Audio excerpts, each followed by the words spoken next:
ازيكم؟ عمرك فضلت قاعد بالساعات ترفع فيديوهات على اليوتيوب واحدة واحدة؟ طب ايه رأيك لو اقولك ان في طريقة تخلي الفيديوهات تترفع وتتجدول اوتوماتيك من غير ما تلمس اي حاجة؟ كل ده بالاوتوميشن. باستخدام الاناتان تقدر تعمل ورك فلو يرفع الفيديوهات اوتوماتيك على قناتك. ممكن تخليها تترفع من فولدر في جوجل درايف او حتى تبعتها من تليجرام وهي تروح على اليوتيوب على طول. وكمان تقدر تختار عنوان الوصف والوقت اللي الفيديو ينزل فيه.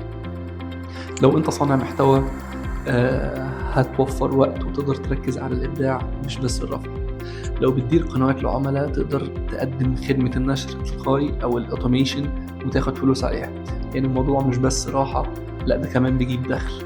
أنا عبد الرحمن، ولو عايز تشوف الكورس ببلاش هتلاقي لينك اليوتيوب في البايو.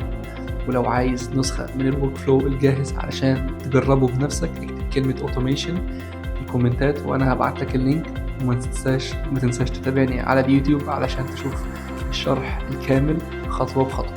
سلام.